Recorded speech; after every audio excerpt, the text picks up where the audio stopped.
Welcome to the how-to video series by Massey Ferguson. In this video, we will discover together how to adjust and use your Dyna-7 transmission. The Dyna-7 transmission is a semi-power shift transmission with 4 ranges and 7 power shift gears. This transmission can be used in manual or automatic mode. In manual mode, you control the engine speed with the accelerator pedal and shift gears one by one by using impulses on the multipad lever. Pushing to the second notch will shift the tractor by 2 gears. The process is the same when you want to downshift. Switching from one range to another is done with a tap on the multipad, just like a power shift.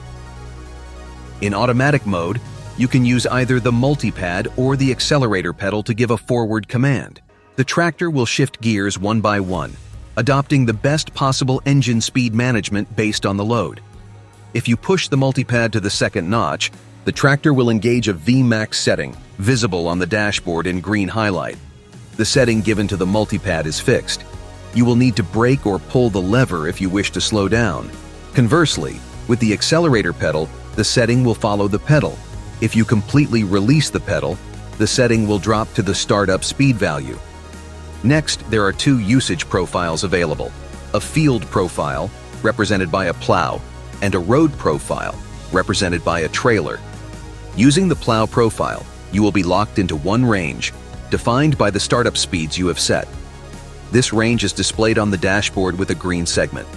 The aim of this mode is to avoid engaging a range change while you are in a traction application, which could cause an undesirable torque interruption. Only ranges 1, 2, and 3 are available. You can change the range by pushing the multipad lever while holding the validation trigger at the back of it. In contrast, in Road Profile, you can access all ranges. For settings, go to the main menu, then to the transmission menu. All these settings are independent between different driving modes and usage profiles. It's up to you to adjust them according to the application. You can first define the starting speeds in forward and reverse. These speeds are expressed in transmission ratio and should be in the same range. Then you can adjust the sensitivity to acceleration and deceleration from low to high. This setting is only available in auto mode. You can also define programmable speeds C1 and C2, which are only available in auto mode, as well as the maximum speed by clicking on the displayed speeds. They are displayed in kilometers per hour.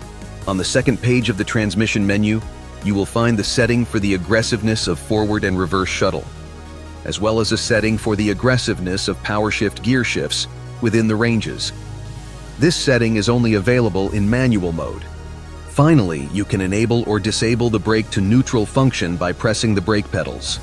You are now ready to fully enjoy this transmission in the field. It's your turn to try.